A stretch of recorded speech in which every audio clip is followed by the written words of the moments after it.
참 어려운 일이 있을 때 아무 말 하지 않고 그냥 가까이 와서 꼭 안아주기만 해도 얼마나 마음에 큰 위로가 되는지 몰라요. 눈물이 흐르고 뭐 아무 말도 안 했어요. 그냥 그 마음으로 안아줄 때. 또 어떤 기쁜 일이 있는데 이거 기쁘다고 막 옆이 말하자니 자랑하는 것 같고 좀 슬픈이 같고 그렇잖아요. 근데 마음은 너무 기뻐요. 막 우리 아들이 너무 잘하고 있고 막 이런 좋은 소식이 있어요. 그런데 그걸 참 말하자니 자랑하는 것 같고 할 때 옆에 있는 사람에게 넌지시 말했을 때 정말 같이 기뻐하면서 꼭 안아줄 때 정말 그 우리 저 속에 있는 참 그 사랑의 감정이 건드려지고 그리고 기쁨이 솟아오르고 그리고 감격이 오게 되죠. 우리는 지금 그런 아름다운 공동체에 살아가는 것입니다. 참 이렇게 여러분 자랑스럽고 또 존경합니다. 그런데 우리 교회에 안 되는 것도 있는 걸 여러분 혹시 아십니까? 예를 들면 이런 겁니다. 지난 주간에 제가 우리 부부간에 오신 분들은 어떻게 하라고 그랬죠? 손을 꼭 잡고 사진을 꼭 찍고 가셔야 몇 주 있다가 우리가 이제 예배 중에 설교 중에 쓸 동영상을 만들려고 합니다. 그렇게 말씀을 드렸는데 글쎄 여러분 몇 쌍이나 사진을 찍고 가셨을까요? 10쌍도 안 되는 거 있죠.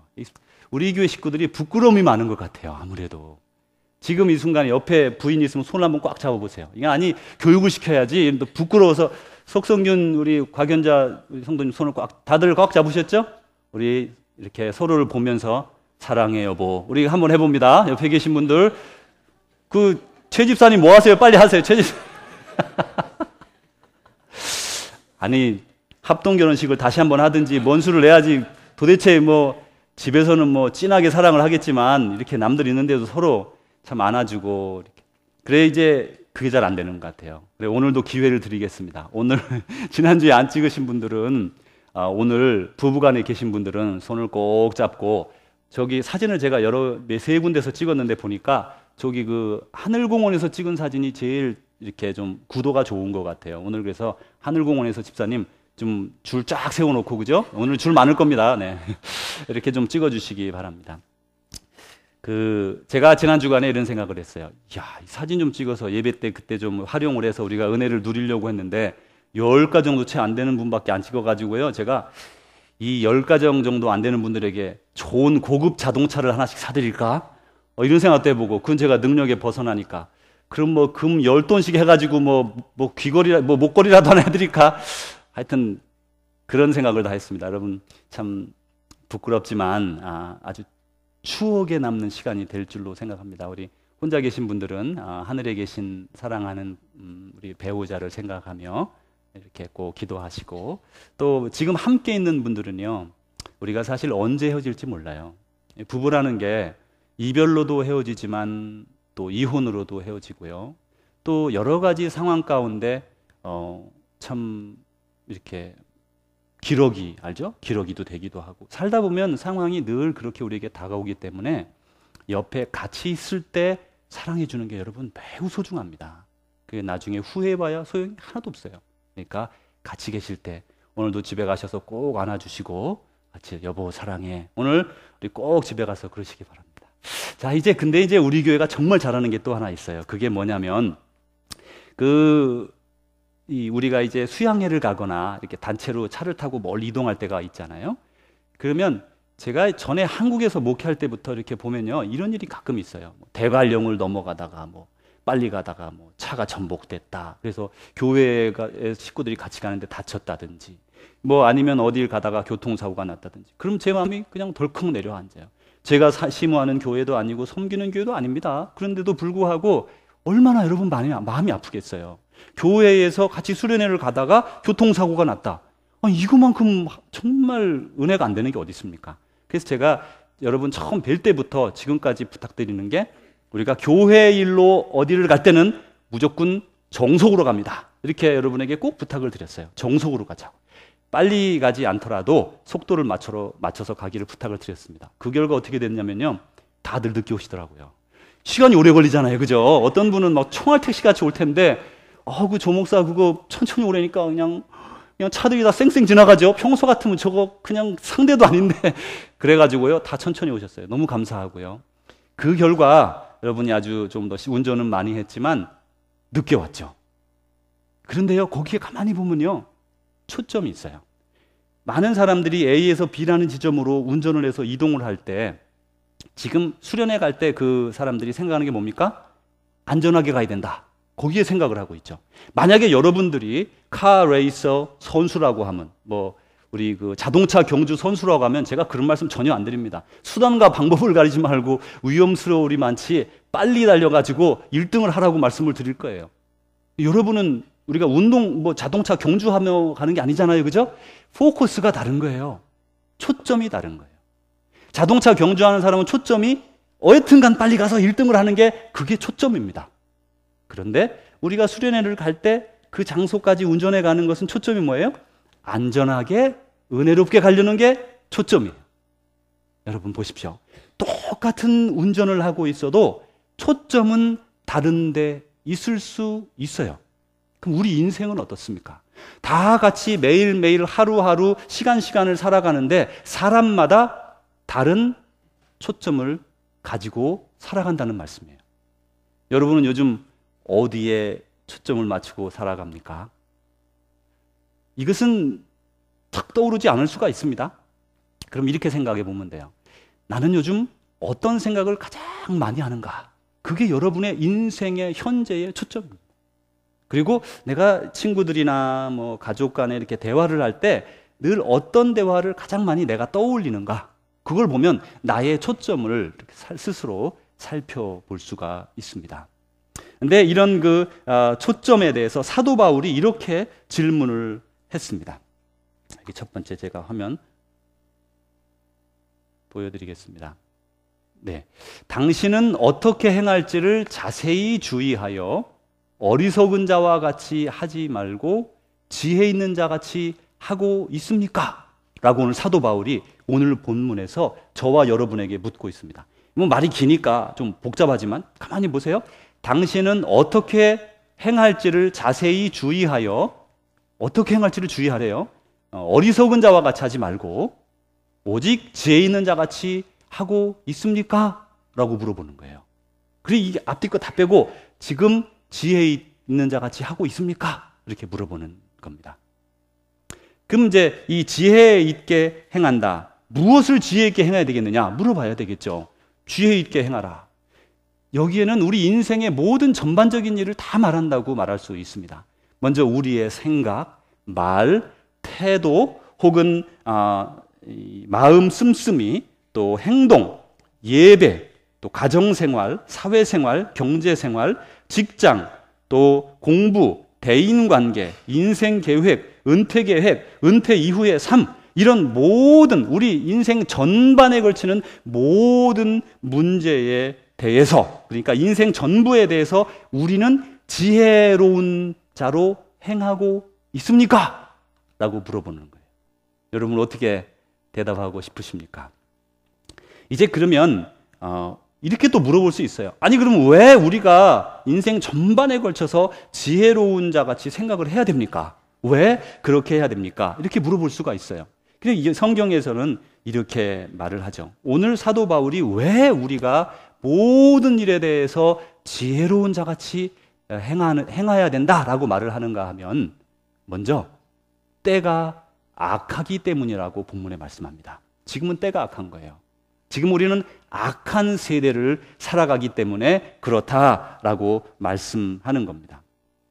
사실 교회에 보면요, 우리는 교회를 오래 다녔지만 교회에서 경건의 모양은 가지고 있지만 경건의 능력이 없는 사람들이 얼마나 많은지 몰라요. 그러니까 교회를 오랫동안 다녔습니다. 주님 앞에 와서 오랫동안 인사드리고 했는데 실제로 그 들은 말씀이 내 삶에서는 이루어지지 않는 거예요. 그래서 세상에서는 세상 사람과 똑같이 살고 교회 와서는 예배드리고, 이렇게 되면 경건의 모양만을 갖춰서 예배는 잘 드리지만 경건의 어떤 그 능력을 상실해버린, 그러면 아무 능력 없는 그런 사람이 되는 거죠. 예를 들어 저와 여러분이 운동 경기 선수라고 생각을 해보십시오. 달리기 선수라고 쉽게 생각을 하죠. 달리기 시합을 앞두고 있는데 우리는 선수복을 다 입었어요. 그리고 훈련장에도 맨날 갑니다. 맨날 가는데 달리기 시합을 하면 맨날 꼴찌만 하는 거예요. 왜 그럴까요? 왜 꼴찌를 할까요? 이유가 있겠죠. 그런 그리스도인도 있을 수 있다는 거예요. 지금 사도 바울은 여기서 하시는 말씀이 우리에게 말하는 게 왜 너희가 세상에서 모든 일에 대해서 지혜로운 자같이 해야 되느냐 말씀하는 거는 왜 그래야 되느냐. 그 말씀은 여기에서 우리에게 경건의 모양만 가지고 있고 경건의 능력을 잃어버리는 사람이 되어서는 안 된다 이렇게 말씀하시는 것이고, 베드로는 이렇게 말했습니다. 근신하라 깨어라 너희 대적 마귀가 우는 사자같이 두루 다니면서 삼킬 자를 찾는다 이렇게 말씀했어요. 여러분 동물의 세계 예전에 보신 적 있으시죠? 요즘도 보시는 분 있으실 거예요. 근데 동물의 세계를 보면요, 사자 같은 것들은, 이 맹수들은 그 떼로 다니는 동물에게 달려들지 않습니다. 가만히 지켜보고 있다가 다 떼가 이쪽으로 쫙 가는데 혼자서 그냥 딴 데로 가거나 혹은 정신 차리지 못하거나 혹은 약한 것들, 어린 것들을 잽싸게 가서 낚아챕니다. 참 비겁하죠. 그죠? 인생이 그렇게 비겁한 면이 많아요. 근데 이 동물의 세계에 비겁한 놈들이 약한 거를 가서 물어뜯는단 말이에요. 사탄도 사탄의 생리가 그렇다는 거예요. 사탄도 우리가 강해졌을 때는 꼼짝도 못합니다. 예수 그리스도의 능력으로 명하노니 물러가라 그러면 사탄이 우리 앞에 떤단 말이에요. 우리가 대단해서가 아니라 우리 안에 계신 예수 그리스도 때문에. 근데 우리가 믿음이 연약해지고 실망하고 낙담하고 이제 좌절하고 그럴 때, 약해졌을 때 사탄이 와서 우리를 채간다는 거예요. 여기에 생각할 게 하나가 더 있습니다. 우리가 힘이 약해졌어요. 힘을 잃었어요. 용기도 잃고 믿음도 잃고 정말 더 이상 살아갈 용기와 그런 것들을 다 잃어버리고 낭망해서 교회까지도 떠나고 어떻게 할 수 없는 상황 가운데 넘어져 있을 때 과연 누가 그들을 도와야 되겠습니까? 우리가 짐승이라고 하면, 동물의 떼라고 하면 동물이 막 뛰어가는데 뒤에 사자가 있단 말이에요. 밖에서 어슬렁어슬렁 한단 말이에요. 근데 동지 하나가 넘어졌어요. 누가 일으켜줘야 되겠습니까? 우리가 일으켜야죠. 교회 안에서 살다가 이렇게 믿음의 삶을 살면서 상처받을 수도 있고, 사회에서 실패하여 넘어질 때가 있고, 좌절할 때가 있고, 우울할 때가 있고, 사람마다 그런 어떤 고비가 다 다가옵니다. 저도 그렇고 여러분도 그렇고 다 다가옵니다. 그런데 그걸 누가 세워줄 수 있어요? 우리가. 다 같이 한번 해보겠습니다. 우리가 할 수 있는 거예요. 우리가 할 수 있는 거예요. 옆에 사람이 자빠지고 넘어졌어요. 아유, 안 됐네. 그리고 가면 안 돼요. 내가 그 자리에 서서 무릎을 꿇고 그의 넘어진 곳을 상처를 닦아주고 그를 2명이서 3명이서 부축해서 같이 뛰어야 되는 거예요. 같이 데리고 가야 되는 거예요. 여기서 그런 말씀을 우리가 읽을 수가 있죠. 사도 베드로가 그렇게 말하죠. 우는 사자처럼 사탄이 우리 약한 사람들을 우리 공격한단 말이에요. 그러니까 그러기 때문에 우리가 낭망하고 지혜롭게 행하지 못하고 미련한 자처럼 행하면 사탄과 마귀가 우리를 공격하여 넘어뜨리게 됩니다. 그러니까 우리는 지혜롭게 해야 된다라고 성경에서 말씀하고 있습니다. 두 번째로는 술과 세상에 취하지 말고 오직 성령에 충만하여 주님의 뜻이 무엇인지 이해해야 된다 이렇게 말씀하셨어요. 자, 이 구절은 여러분이 참 잘 아시는 말씀이죠. 에베소 5장 18절 말씀, 술 취하지 말고 오직 성령의 충만함을 받으라. 여러분 참 잘 아시는 말씀이에요.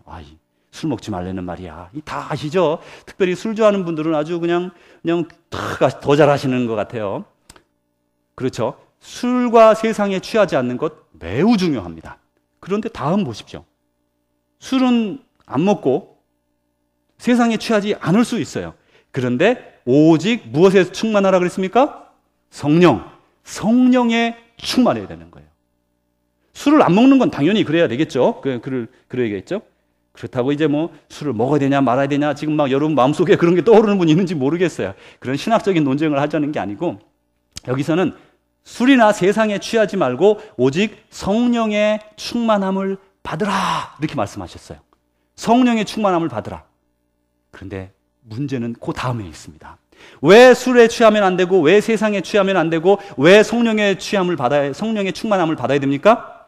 바로 이것 때문에 주님의 뜻이 무엇인지 이해해야 하기 때문이에요. 주님의 뜻이 무엇인가 이해하기 위해서 우리는 술 취해서는 안 되고 세상에 취해서는 안 되고 오직 성령의 충만함을 받아야 된다는 말씀이에요. 주의 뜻이 무엇인가? 주님의 뜻이 무엇인가? 이것은 우리가 주님 안에 거할 때만 얻을 수 있는 겁니다. 여러분 예전에 우리 어렸을 때 여러분 뭐 마루치 아라치 그런 거 들어보신 적 있어요? 뭐 옛날 라디오 뭐 또 뭐 밤에 뭐 별이 빛나는 밤에도 듣고 말이죠. 옛날에 그런 거 많이 들었잖아요. 그러면 이 주파수를 이렇게 맞춰야 되죠. 신명훈 장로님은 별이 빛나는 밤에 들어보셨어요? 못 들어보셨죠? 뭔지 모르시죠? 모르시는 표정이신데 이제 장로님 때는 뭐가 유명했는지 모르겠네요. 하여튼 라디오에 그런 게 있었어요. 옛날에요. 70년대. 주파수를 맞춰야 그 방송을 들을 수가 있습니다. 요즘은 뭐 라디오에 차에 타면 탁 누르면 오토로 찾아주니까 말이죠. 다 잊어버렸지만 사실 주파수를 이렇게 맞춰야 들을 수 있어요. 우리가 주님 안에 들어가 있어야 주님의 음성을 들을 수가 있는 겁니다. 주파수가 맞지 않으면 라디오도 있고 전기도 꼽았고 그래도 잡음만 나오는 거예요. 잡음만 나오면 하나님의 음성을 알아들을 수 없습니다. 하나님의 뜻을 알아들을 수 없어요. 그러면 여러분은 어떻게 하나님의 뜻을 행할 수 있겠습니까? 주워 들은 것으로 할 수 있을 거예요. 그랬대. 그랬대. 확신이 떨어지기 때문에 거기에서 집중적인 능력의 삶이 나오지가 않습니다. 그래서 우리는 술에 취하지 말고 세상에 취하지 말고 성령이 오직 성령의 충만함을 받아서 왜요? 하나님의 뜻이 주의 뜻이 무엇인지 이해하기 위해서. 근데 주님 안에 있어야 우리는 주의 뜻을 이해할 수가 있는데 아침에 일어날 때 여러분 주의 뜻을 기다리시고 주의 뜻을 사모하는 분들은 꼭 아침 15분 전에 일어나셔서 우리 주보에 나와 있는 렉시오 디비나의 본문을 꼭 묵상하세요. 그 말씀을 3번 읽고 하나님이 나에게 이 말씀을 통해 뭐라고 말씀하시는가? 나에게 무엇을 기도하라고 말씀하시는가? 오늘 나를 어떻게 살아가라고 말씀하시는가? 여러분 중에 렉시오 디비나 아침에 말씀 묵상을 하는 분들은 무슨 말씀인지 알아요. 하나님의 말씀이 내 안에 들어오고 내가 하나님 안에 있으면서 내가 하나님 안에서의 풍성함을 경험하고 하나님이 나를 하루 종일 주장하시는 그 말씀. 그럴 때는 주파수가 딱 맞춰져 있는 거예요. 지직거림이 없는 겁니다. 그래서 하나님 말씀이 그대로 들리고 야 연영아 너는 오늘 이렇게 하는 게 좋겠다. 야 너 이 사람 보이지 않니? 저 사람을 도와주어라. 그 말씀이 직접 들리는 거예요. 하나님 말씀이 없는 사람은 들리지가 않습니다. 내 마음에 내키면 하고 내 마음에 안 내키면 안 하는 거예요. 하나님의 말씀을 듣지 못하는 사람은 하나님의 뜻을 알 수가 없고 하나님의 뜻을 알지 못하는 사람은 하나님의 뜻을 행할 수가 없는 거예요. 그래서 우리는 이 술과 세상에 취하지 말고 성령의 충만함을 받아야 하나님의 뜻을 깨달을 수 있고 하나님의 뜻대로 우리는 초점을 맞춰 살아갈 수가 있는 겁니다. 세 번째로 성경에서 말하기를 시와 찬송과 신령한 노래로 또 찬송으로 서로 화답하라. 이거는 교회 안에 성도들끼리 시와 찬송과 신령한 노래, 이거는 어떤 노래인지 잘 모르겠어요. 영적인 노래라 그러는데 영적인 노래로 또 찬송으로 서로 화답하면서 우리 성도끼리 그런 교제를 나누라는 거예요. 성도의 교제는 음식의 교제도 있고 사랑의 교제가 있지 않습니까? 근데 성도가 만났을 때 우리가 예배 드릴 때 뭐 해요? 찬양하죠. 함께 하나님께 마음으로 올려드리죠. 바로 그걸 우리가 오늘 예배 중에 행한 것인데 바로 그렇게 화답하라. 그리고 또 말하기를 우리 마음으로 주님께 노래하며 찬송을 드리라 이렇게 말씀했어요. 제가 초등학교 때요. 한 5학년이나쯤 됐는 걸로 기억나는데 박홍자 선생님이 계셨어요. 음악 선생님인데 이렇게 그때는 학교에 저희 학교에 이제 피아노가 없었죠. 여러분들은 어쨌는지 모르겠습니다. 하여튼 저희 학교는 피아노가 없어가지고 풍금만 있었거든요. 근데 그 풍금 소리가 너무 좋은 거예요. 발로 막 밟아가지고 이렇게 뚱뚱뚱 하는 게 너무 좋은 거예요. 그래서 제가 늘 사모하고 그 여자 선생님 결혼한 지 오래 안 된 듯한 지금 기억에 그런 선생님을 늘 이렇게 제가 참 존경하고 따랐습니다. 근데 어느 날 무슨 요리인지도 모르겠고 뭔지도 모르겠지만 저에게 집에 가는데 야 연영아 너 내일 김치 좀 나 좀 가져다 줄래? 그러시는 거예요. 난데없이. 그래 제가 이제 저희 집까지 한 30분가량 이렇게 가야 되거든요. 걸어서 아이니까 아이 걸음으로. 근데 김치를 좀 가져오라는데 그 다음날이 쉬는 날입니다. 지금 제가 나중에 생각하니까 그분이 이제 아마 당직 뭐 그런 걸 했는가 봐요. 쉴 때 이렇게 와서 뭐 사무실을 지키는 일이 있지 않습니까? 그래가지고 이제 제가 이제 뭐 그 김치를 냄비에다가 노란 냄비 있죠? 옛날에 라면 끓여 먹는 노란 냄비 아시죠? 거기다가 이렇게 탁 담가가지고 아이고, 애들이 얼마나 힘들어요. 그때 랩이 있습니까? 뭐가 있습니까? 그거를 들고서 말이죠. 30분을 정정걸으면서 갖다 드렸더니 그 선생님 말, 야, 오늘 여기다가 김치찌개 끓여 먹으면 엄청나게 맛있겠다. 그리고 수고했다. 그러고 돌려보내는 거예요. 오면서 얼마나 기분이 좋은지 막 날아갈 듯이 집에 왔던 기억이 지금도 있습니다. 그 선생님 제가 좀 만나보고 싶어요. 왜 그렇게 제가 그 선생님, 그렇게 음악 선생님 감사하고 좋았는지. 근데 그때 제 기분이 지금도 있어요. 안 됐죠. 그 선생님 좀 문제 있죠. 애한테 그 다음날 쉬는 날 그 30분을 걸어가지고 냄비에다가 말이죠. 김치 가져오라는 선생님이 뭐가 좋은 선생님이에요. 근데 제가 그걸 얼마나 좋아하고 얼마나 기뻐하고 지금까지 기억하는 거 보세요. 그 이름까지. 전 초등학교 선생님 이름이 별로 기억이 안 납니다. 솔직하게. 근데 그분은 박홍자 선생님 지금도 기억이 난다는 거 아니에요. 그렇게 기뻤어요. 우리가 어떤 분이 우리가 뭔가를 받기를 원해요. 근데 누가 그거를 주면 참 기분이 좋잖아요. 그건 돈의 가치와 관계가 없습니다. 무엇이든지 내가 뭔가 좀 이게 필요했는데 이렇게 생각할 때 선물로 누가 이렇게 줄 때 아이고 얼마나 좋아요. 그럼 기분이 좋죠. 그런데 우리 하나님 아버지는요, 모든 것을 다 가지고 계시네요. 여러분이 뭘 드리면 하나님이 뛸 듯이 기뻐하실까요? 야, 내가 그거 기다리던 거야. 그래, 그거 정말 최고다. 그런 물건이 뭐가 있습니까, 여러분? 자동차 한 대 사드리면 그분이 쓰실까요? 그분 날아다니셔서 필요가 없습니다. 비행기도 필요가 없어요. 아니, 먹을 거 맛있는 거 해드리면 좋아하실까요? 그것도 아니잖아요. 뭐 드리실래요? 근데 오늘 말씀하시잖아요. 감사의 찬송, 찬양. 우리가 하나님께 이렇게 찬양을 올려드릴 때 하나님께서는 하늘문을 여시고 우리의 찬양을 받으시면서 그래, 그거 내가 기다리던 거다. 그래, 그거 내가 기다리던 거야. 내 정말 그거 좋아하고 기뻐한다. 그 찬양을 지금도 받으시기를 원하시고 기다리시고, 그러니까 우리가 찬양을 드리면 말이죠. 하나님의 하늘문을 여시고 기뻐하시면서 흠양하면서 우리의 그 찬양을 기뻐 받으시는 거예요. 그런 엄청난 일이 언제 일어납니까? 찬양할 때 일어나는 거예요. 그래서 오늘 사도 바울이 우리에게 말하는 거예요. 너희가 찬양하라. 찬양으로 하나님께 올려드릴 때 하나님이 기뻐 받으신다. 하나님이 기뻐 받으시는 거 우리 삶 속에서 이루는 게 얼마나 좋습니까? 우리 여기 찬양이 있어요. 저는 간혹 우리 주님의 높고 위대하심을 혼자서 이렇게 흥얼거리면서 부릅니다. 주님의 높고 위대하심을 내 영혼이 찬양하네. 주님의 높고 위대하심을 내 영혼이 찬양하네. 이렇게 찬양을 부르고 나면요, 세상에 있던 문제들이 다 없어지는 거예요. 조금 전까지 아유 골치 아파, 이거 어떻게 하면 좋아, 큰일 났네 이러던 문제들이 그 크신 하나님 앞에 탁 서는 순간에 모든 것이 싹 사라집니다. 그래, 오늘 우리 이 시간 같이 하나님을 찬양 드리길 원합니다. 이 찬양 아주 쉬운 찬양이죠. 왕이신 나의 하나님, 같이 찬양 올려드리길 원합니다. 왕이신 나의 하나님, 다 같이 자리에 일어나셔서 하나님을 사모하는 마음으로 같이 찬양합니다. 왕이신 나의 하나님, 내가 주를 높이고 영원히 주의 이름을 성축하리이다.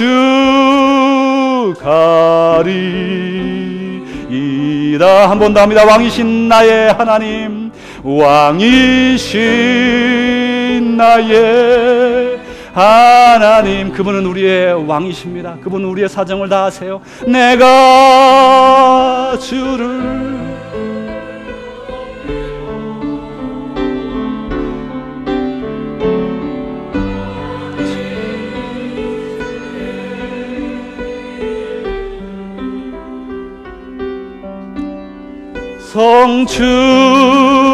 성축하리. 이 시간 다 같이 눈 감고 하나님께 잠깐 기도 올립니다. 우리의 찬양을 받기를 원하시는 하나님, 그분은 우리의 왕이시고 우리의 모든 형편과 사정을 아시는 분이시고 우리의 좌절을 아시고 우리의 실패를 아시고 우리의 마음 아픈 것을 아시고 그분 같은 분은 세상에 없습니다. 같이 기도로 나아가겠습니다. 아버지,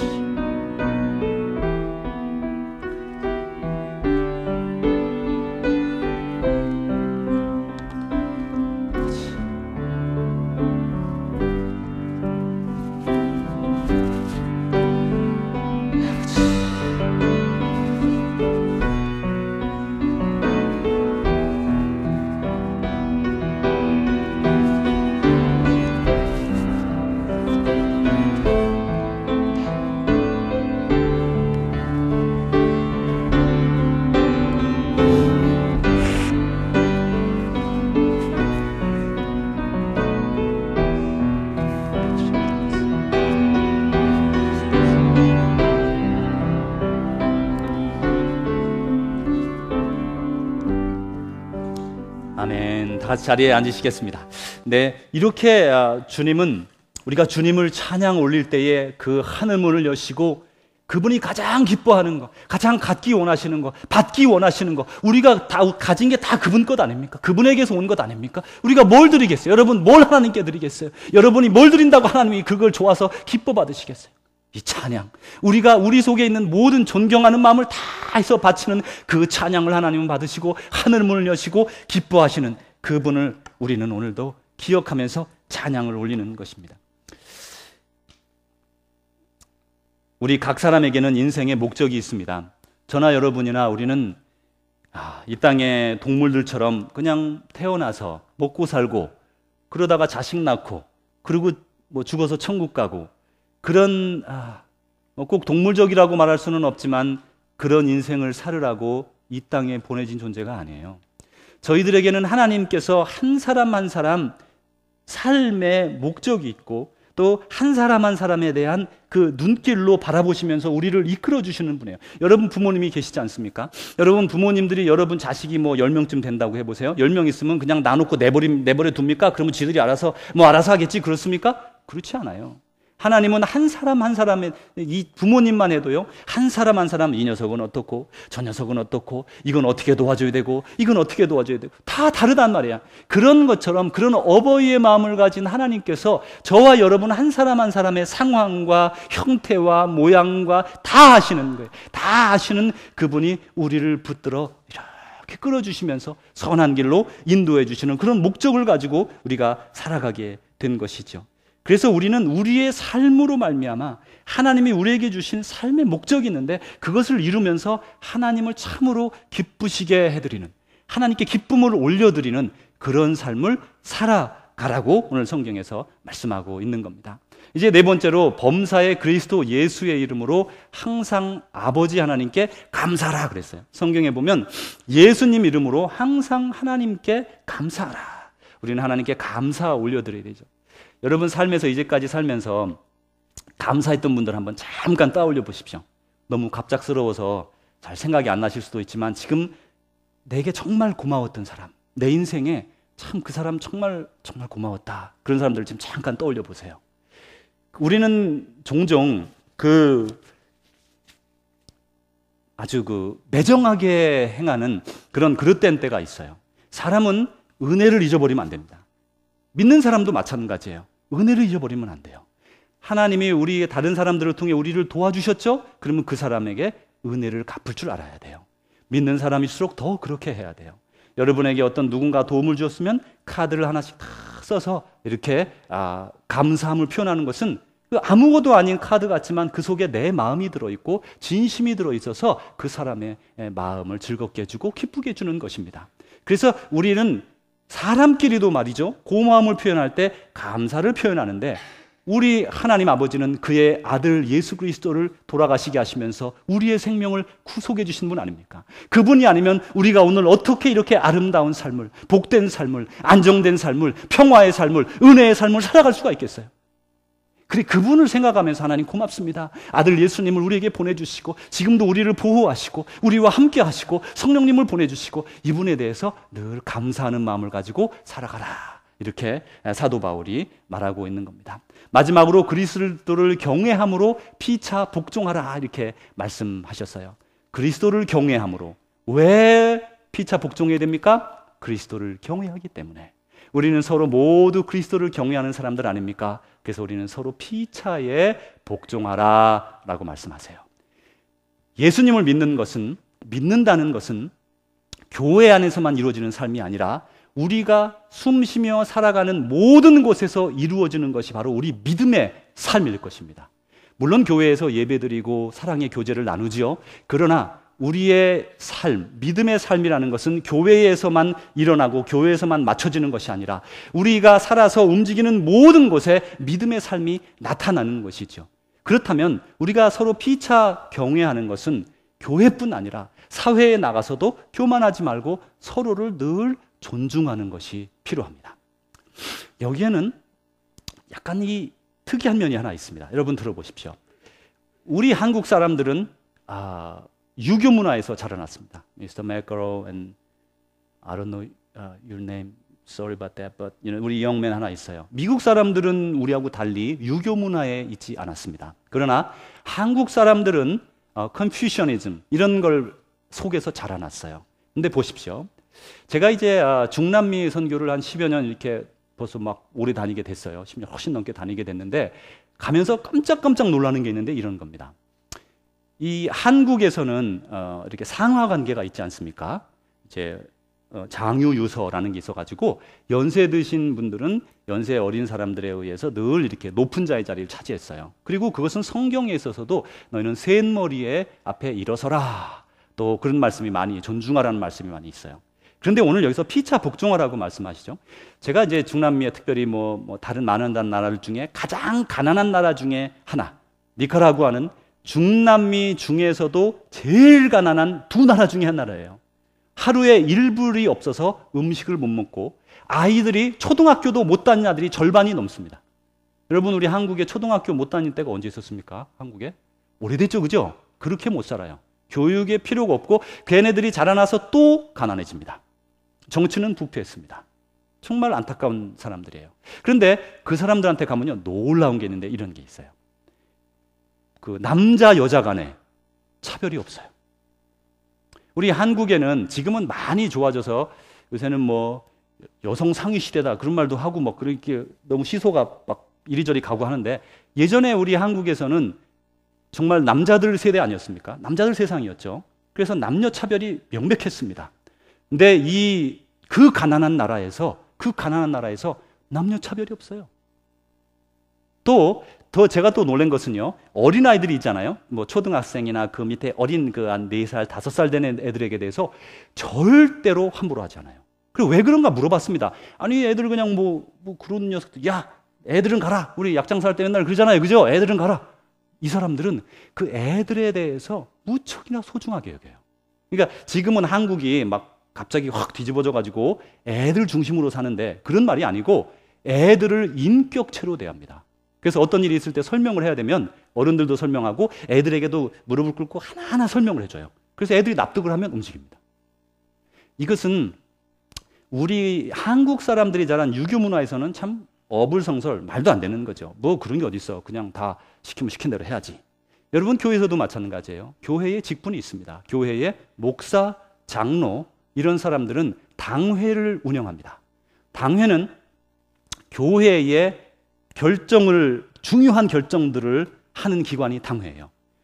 우리 특별히 PCA 법에 의하면요, 목회자의 어떤 샐러리나 관계된 그런 패키지에 관계된 것을 제외한 모든 재정권이 당회에 있어요. 여러분 모르셨죠? 우리가 공동회에서 통과는 하지만 우리 법에는 그런 게 없습니다. 우리는 이제 목회자에게 있으니까 같이 통과하는 겁니다. 물론 재산을 팔고 살 때는 공동회를 해야 돼요. 교회 재산을 판다 산다 할 때는. 당회의 권한이 정말 PCS에는 정말 막강합니다. 그런데 많은 경우에 목사다, 장로다, 당회원이다 이렇게 되면 내가 뭐 된 것 같아. 결정권을 가지잖아요.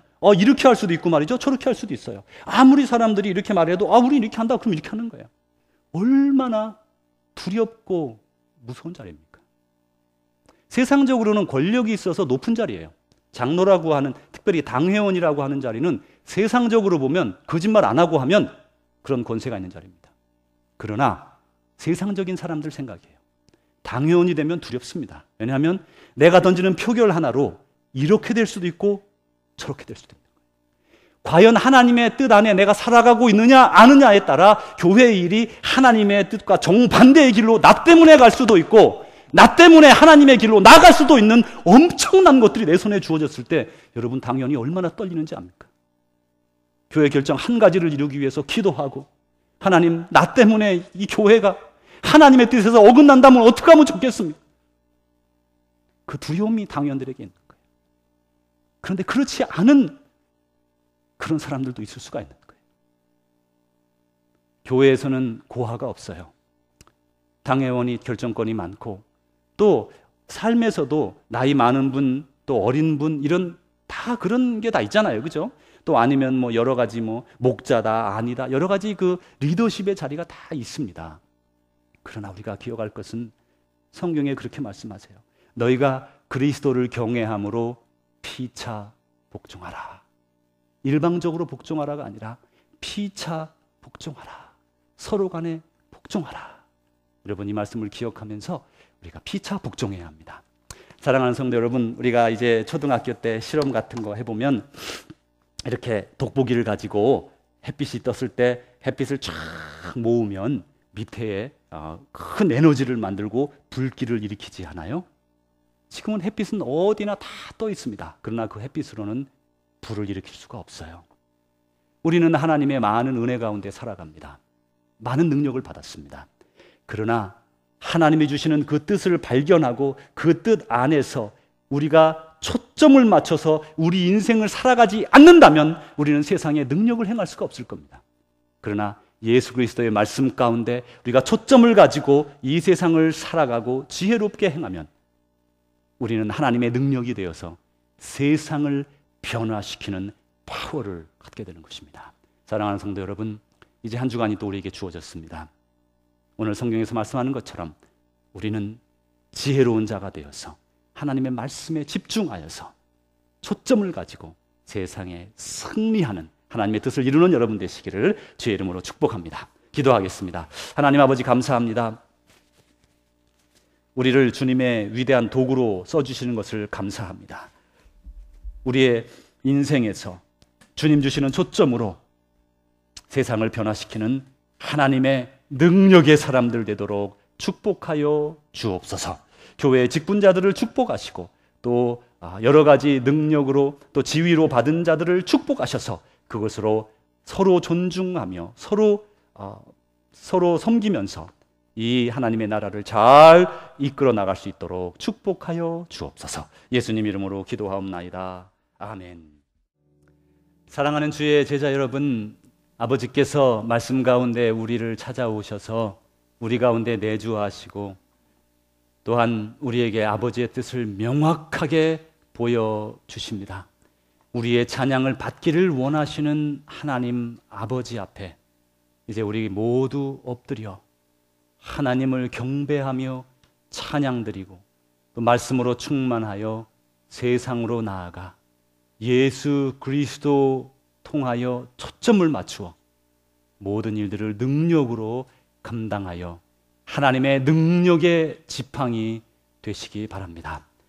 이제는 우리 구주 예수 그리스도의 은혜와 하나님의 사랑하심과 성령님의 교통하심이 오늘도 주님의 말씀을 듣고 주님의 뜻이 무엇인가 이해하여 그 뜻대로 살아가기를 소원하는 사랑하는 주의 백성들과 사랑하는 우리 조국 대한민국과 사랑하는 이 땅 미국 땅과 전 세계 만방의 예수 그리스도 안에서 함께 형제자매 된 우리 모든 믿음의 사람들과 오늘도 예수 그리스도 그를 믿기 위하여 집에서 쫓겨나고 어려움을 당하고 고난을 당하고 핍박을 당하면서도 예수님 믿는 그 믿음을 놓치지 아니하며 오늘도 울부짖으며 더 큰 믿음을 달라고 주님께 메어 달리는 사랑하는 우리 믿음의 형제자매들 위해 이제로부터 영원히 함께 하시기를 축원하옵나이다.